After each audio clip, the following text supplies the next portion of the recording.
Sa mundo ng motorsiklo, hindi lahat ng pangalan tumatagal.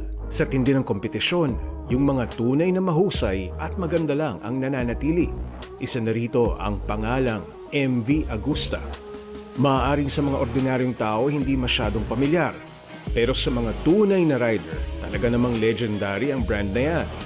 At ngayon, mas makikilala pa natin ang Italian marque brand na tinatawag na Motorcycle Art.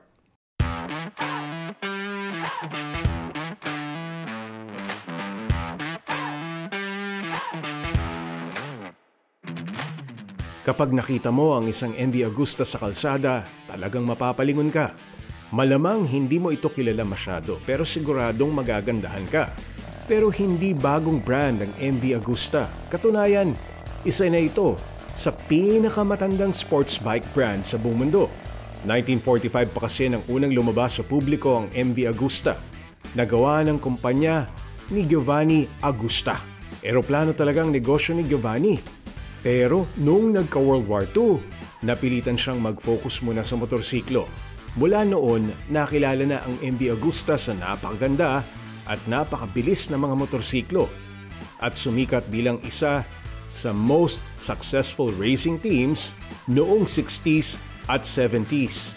Kabilang sa legendary riders ng MV Agusta, ang racing icons na sina Mike Hailwood at Giacomo Agostini, na nanalo ng mahigit 300 karera o 300 races at kilala bilang isa sa greatest riders of all time. Yun nga lang, nagkaproblema ang kumpanya nito noong late 80s at bumalik sa market noong bago mag-2000s. Dito sa Pilipinas, lingid sa kaalaman ng iba, hindi na rin bago ang MV Agusta. Una itong dinala rito ng motorcycle shop na Dream Bikes noong 2000s. Pero mas kilala mo na siguro sila ngayon sa bago nilang pangalan na Motostrada. So a couple of years ago, we wanted to re-enter the market because we already did this back in the early 2000s, and MV Agusta was one of our original brands. So syempre, we wanted to carry it again, bring it back into the country, and syempre iba din yung place niya in our hearts kasi it's a special brand, tsaka yung mga original talaga. Dahil parehong bago sa pandinig kahit pamatagal na sila pareho sa industriya, naging malaking hamon sa Motostrada kung paano ipakikilala sa mga bagong rider ang MV Agusta. Kung motorcycle enthusiast ka talaga, you will know agad kung sino, anong MV Agusta ng history niya. Pero yung mga bago sa industry, new riders, that's what we had to push talaga. And because MV Agusta has been gone for a couple of years, with a different dealer during that time. And medyo matagal din after we left. It's been absent in the country. It'll be here and there, siguro through the market, mga ganon. Pero yun, it's really just the marketing, making them aware that MV Agusta is back. When we launched in 2019, yung title pa nga niya is Rebirth, if I'm not mistaken. So, Rebirth, reintroduction, new dealership, Motostrada. Pero kahit nga hindi mo kilala ang brand, unang tingin pa lang, mapapawaw ka na talaga. Mula sa itsura at pinaghahalo yung classic designs at modern technology, hanggang sa performance na talagang pwede sa racetrack dahil sa kanilang racing heritage. Hindi maikakaila ang pang-kolektor na appeal ng MV Agusta. MV Agusta kasi, it's a very specific market talaga . It's a very niche market for those that are motorcycle enthusiasts, collectors, because MV Agusta has such a rich history. And besides it being just that, it's a gorgeous bike, it's beautiful. And kakaiba talaga siya . So I guess market-wise, I think there's always going to be a demand for MV Agusta. Pero hindi naman sapat na maganda ang motor at maganda ang takbo nito. Marami rin namang ibang brands na kaya itong ibigay sa mga rider.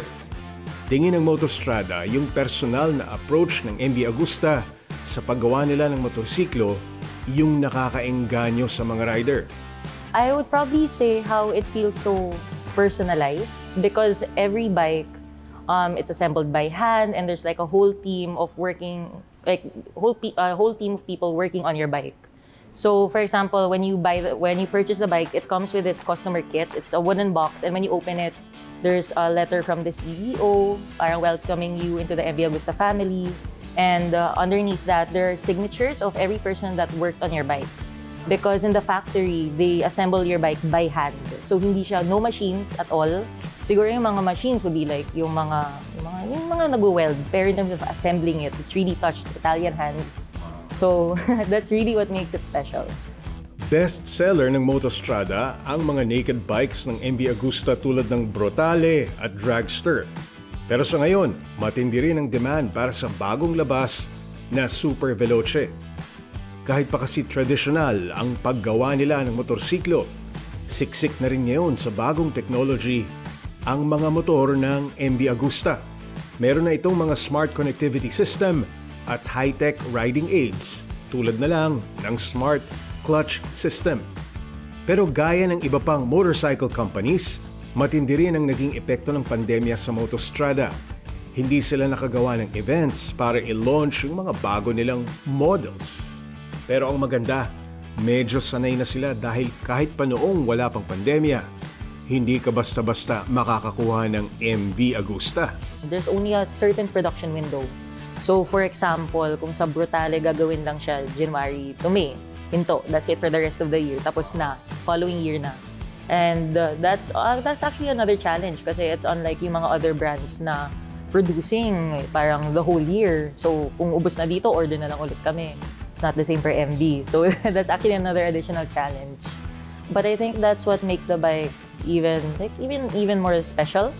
Bukod sa mga motorsiklo, marami na ring merchandise ang MV Agusta. Bagay na malaki raw ang naitutulong lalo pat patuloy na ang paglaki ng MV Agusta Groups sa Pilipinas. Consistent nga sila throughout the years in being able to produce new merchandise. So before, alam mo yung usual, parang t-shirts, caps lang, and then over the years, they'll start bringing out yung mga mugs, thermos na we actually started carrying. We'd have yung mga notebooks, yung ball pens, pencils, we'd even have yung mga balance bikes for yung mga kids. So it's really nice na they think about it na it's not just for the riders, na it's a family thing. And it's great because the roots of MV Agusta was really, it's a family. It was a family business.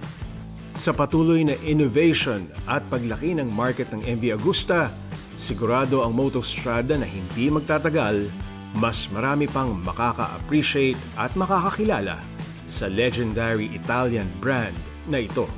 For MV Agusta Philippines, we want to be able to make a really strong presence in Southeast Asia because the Philippines is such a unique market na parang even the brand principal, they're very happy with what we're doing, yung marketing initiatives, and even yung mga riders, yung community, it's growing, especially since in the past couple of years, they've really focused on revamping, restructuring yung company, how it is with. So in terms of like yung sa support, all of the events, in the past couple of years, MV Agusta has been doing really well. And in terms of like stability, in being able to produce and support all the riders around the world, it's doing really good.